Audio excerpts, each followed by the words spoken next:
Hello. So today I'm going to do Xmas Green A1 Creatives, another one that is 1 part liquid, 2 parts powder, and I'm going to use the gorgeous Art Inspiration, I can't remember the name of it. I want to say it's Roots, but it might not be. Basically like a treehousey sort of mould, lots of trees and little houses, by Brejanzart. Beautiful, matches the stamps from the range, and yeah, the mould's lovely. It's got a few little delicate bits that I will put a bit of support in. You can always fill the mould and then cover it over with an extra sheet, or put your canvas on to pick it up, but I'm going to use a little bit of fibre that these bits just pull out, and I'll put those in to strengthen it a bit. Okay, so it's quite a big mould, so I think I'm going to go for about 120 grams, as always. Shade the liquid using my silicone cup. Lots distracting me outside my window today. I've got a squirrel eating some nuts, and I've got some pigeons flying around. And I can't open my bottle. No, I've managed to seal my bottle. So yeah, I don't know how pigeons can manage to be so small yet sound like they've got football boots on, stomping across my shed roof. Anyway, enough about the wildlife. You can't see it, but you can probably hear it every now and then, so I'm babbling, aren't I? I'm sorry, that's me. You get used to me if you watch more of my videos. I said 40, didn't I? Yes. And you'll also see that maths is not good. And now the pigeons are laughing at me. Right, yeah, these have small nozzles for easy pouring. You can also buy bigger bottles of A1. Oh, that snuck up to 41 while I wasn't looking. Right, so that will be 123. Oops, because it's 1 part liquid, 2 parts powder. Oh well, that'll just mix in, it's only a tiny bit. Blah, blah.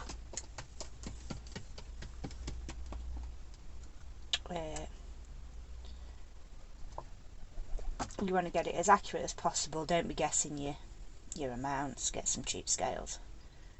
1 gram increment scales are good enough.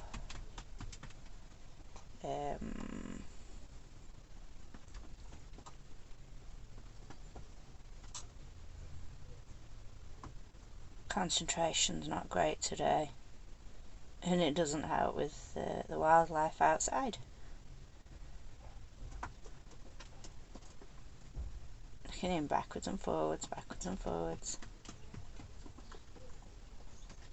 But I'll watch this back and you won't even be able to hear any of it, and it's just me talking about some stuff that you can't hear. Or it might be so noisy that's all you hear.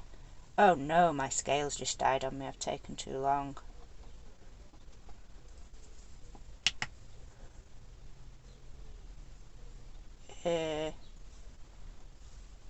Take it off, zero it, put it back on. Oh, maths again, look. So, the cup's about 30, and I was on, yeah, I think I'm there.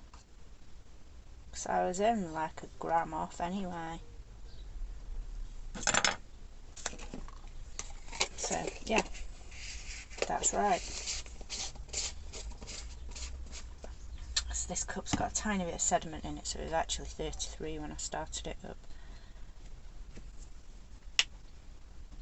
I think.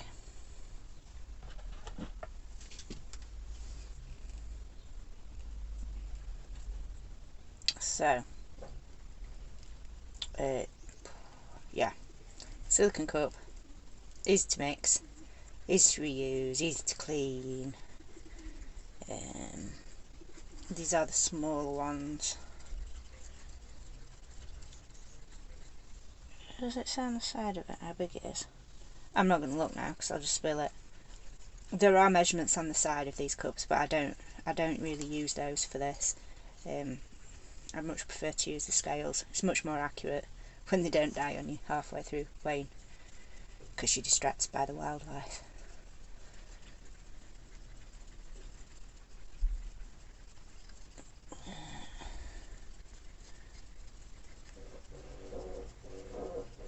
Oh no, I've got builders at the neighbours. So more distractions, more background noises, and more of me babbling stuff that's got nothing to do with A1 Creatives or pouring stuff into moulds. So yeah, mix it all in, all the powder, no lumps, nice and smooth, and then I will pour it in a bit at a time.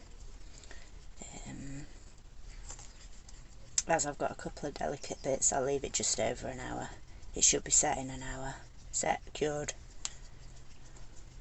whichever phrase you prefer.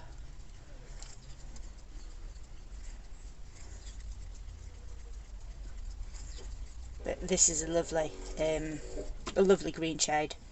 I launched it on TV last year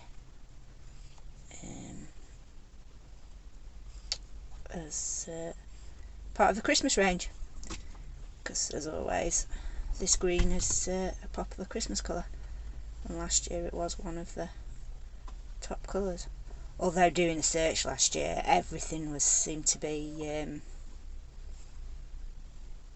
fashionable colours for Christmas last year, so you couldn't go wrong with whatever your decorations were. Not that I'm particularly a trend or fashion follower, but it did seem that whether you were going traditional green and red or rainbow, yeah, all colours were in. I haven't actually looked at what the trends are this year.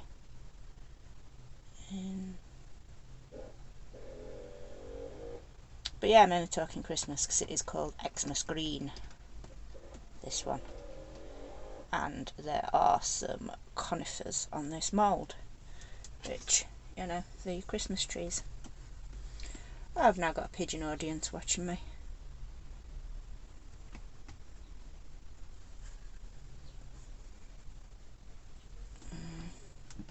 I need to get a better camera set up, and so you can see what's distracting me. You can see outside my window as well. I'm in a shed in my garden that I treated myself to for one of my special birthdays.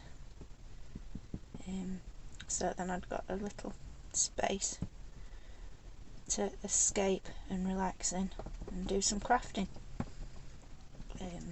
As I am sole carer for my mum, who I had to move back in to care for.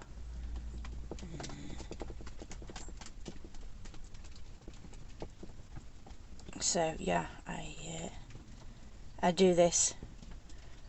I do sell some things if I'm commissioned and asked to do things, but basically I create for my own sanity and just to relax. Yes, I'm promoting A1, but it is because I love the product. You will not find me promoting things for people just to try and kiss ass and suck up, or to get freebies and then sell them on for money once I've made things. It is purely for my pleasure and hopefully your pleasure, because I do support this product 100%.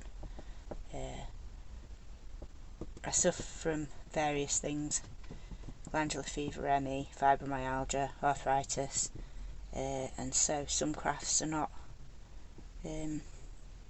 easy for people that have various illnesses, whereas this really is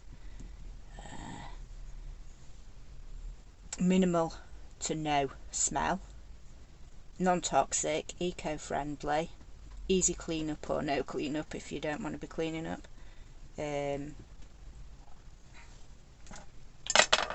So yeah, even on my, well, I say even on my rough days, no, I'm not getting out of bed. I physically can't get out of bed. And just have to hope that my rough days don't coincide with my mum's rough days. Okay, so babble. Enough about me. This is not about me. I'm not an attention seeker. I'm not bothered about people.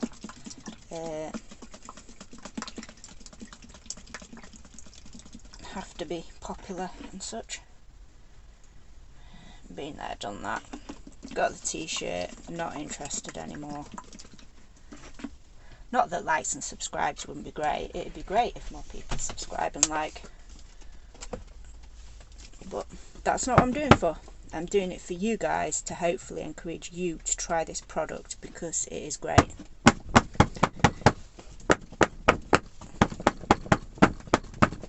It's really easy to use if you follow the instructions. I've used a brush to get into all the detail, release all the trapped hair. I'm now tapping it to release even more trapped hair.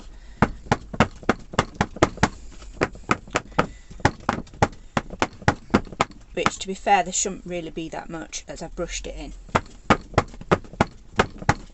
But I'm hoping that from my videos you can see how easy it is, how fun it is, and how you can make some stunning things with very little skill involved, and little time as well. You're not having to wait hours for them to cure. They don't let off any harmful gases as they're curing, like most resins do. You will hear me saying this is not a resin. Some people call it a resin.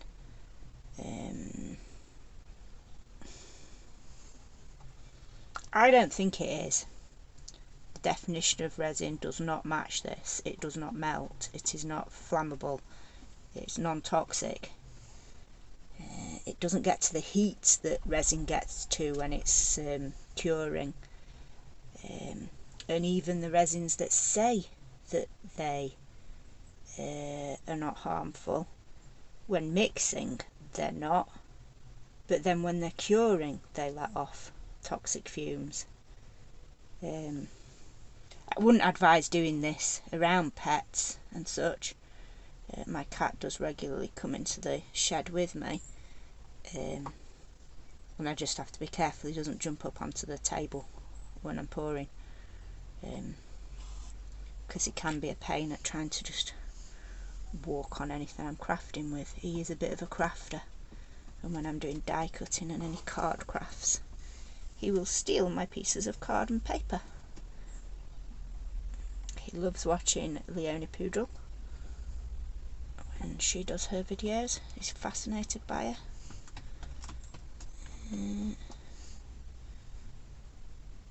And the other week he was watching Creya Red as well, as she was doing a live on Facebook.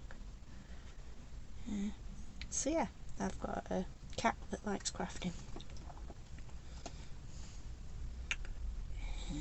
But I am not going to start doing one of those silly videos of dipping his feet in paint and making him craft. That would just be cruel.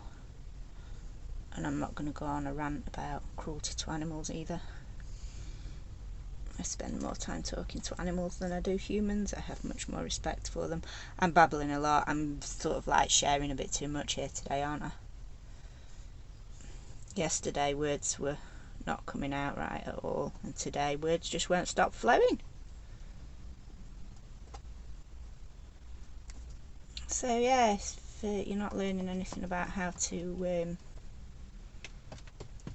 craft, you're learning a few things about me today. Sorry. Right, so these fibres will just help strengthen it and stop it from breaking off. You do find sometimes, even when you're putting support in, certain pieces may still crack, but they won't actually break off. They will still be attached, which if you're then sticking it onto something, it's fine anyway. But it's only on the really, really delicate bits, because A1 is actually a very strong product. And when you're putting fibres and stuff into it, you're strengthening it even more. It doesn't have a plasticky feel like resin does. It's more of a pottery.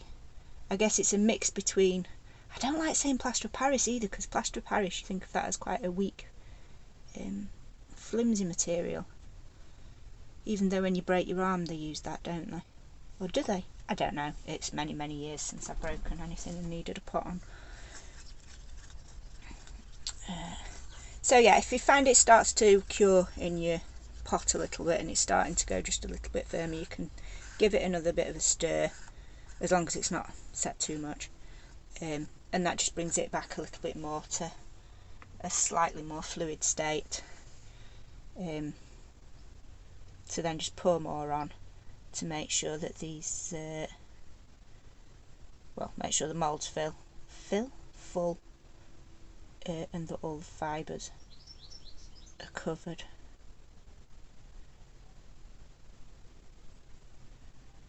So I'm making a bit of a mess, but that's fine. You can easily clean your mould if you want to clean your mould. You can break off any pieces you want if they are interfering with your design, or like I might do with this, just stick it onto a canvas as it is, and then colour in those bits and have them as a slight extra bit of interest and texture and such to the scenery in the background. So yeah, I'm really not that bothered if it goes over the edges too much today. I might not do any tidy up, I might just leave it, which you can once you've poured it. Use a flat spatula-y, knifey, what do you call them? Them flat utensil things, and just scrape across it to scrape off any excess, to make it totally flush with the mould. But sometimes I do actually like it standing proud slightly.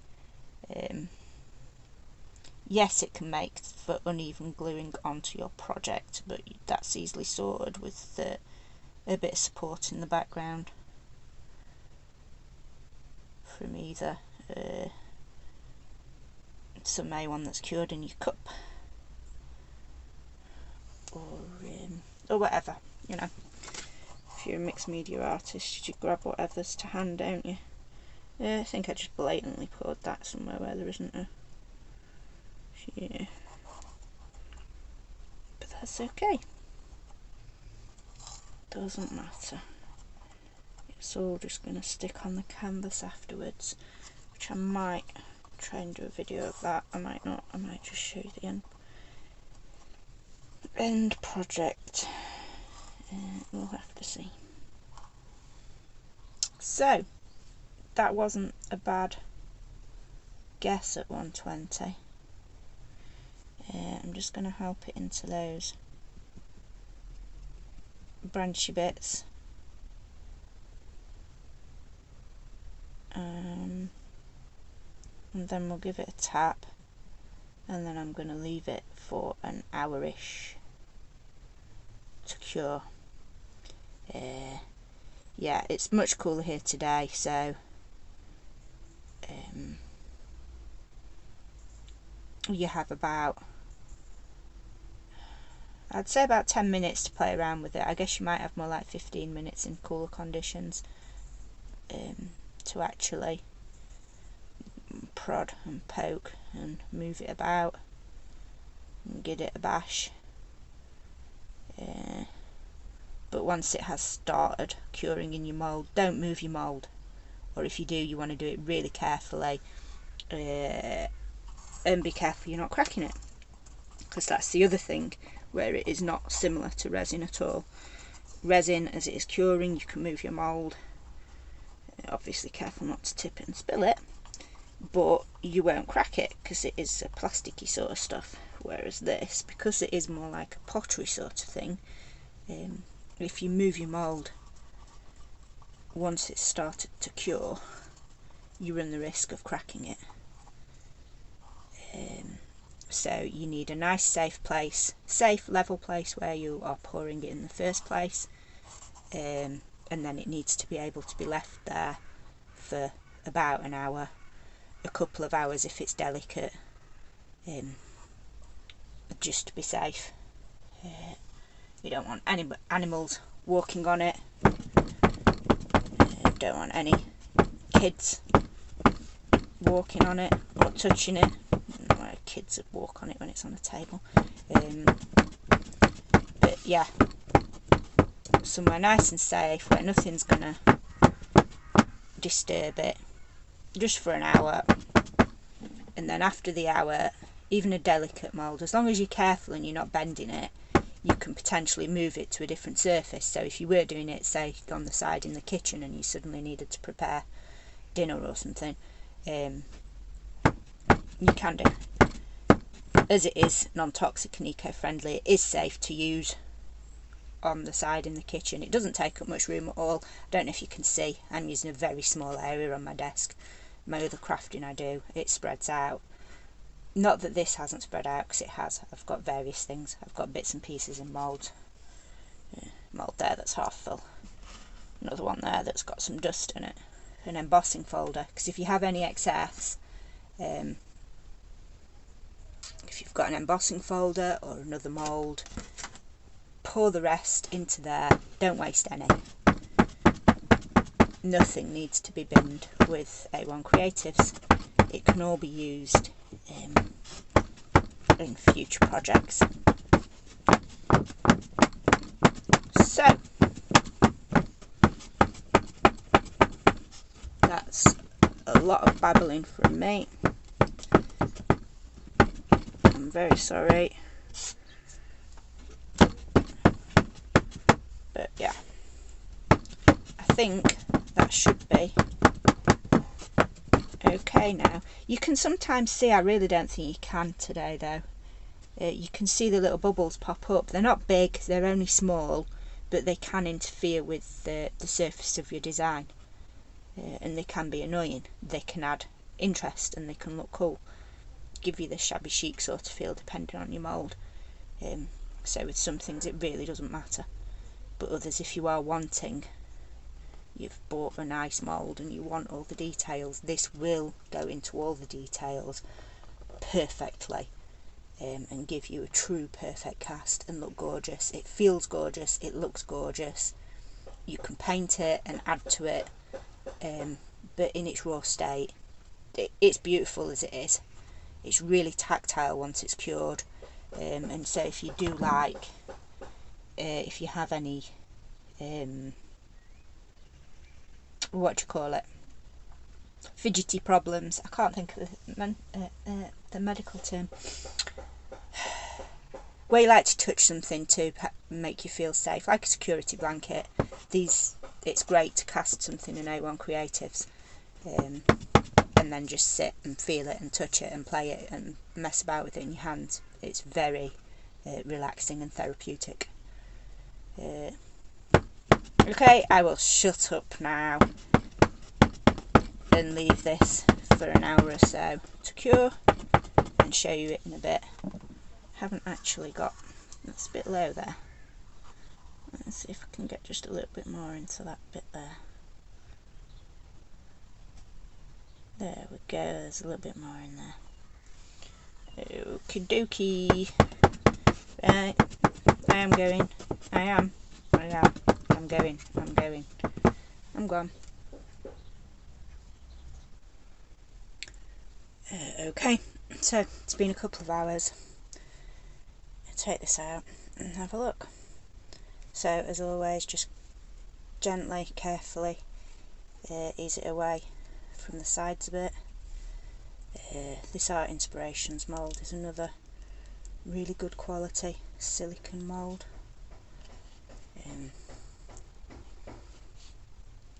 Still pretty tough. It's not as flexible as the new A1 Creatives moulds, but it's still quite flexible. But yeah, really tough and nice quality. So yeah, just easing it away slightly, supporting it at the back with my fingers as I'm doing it.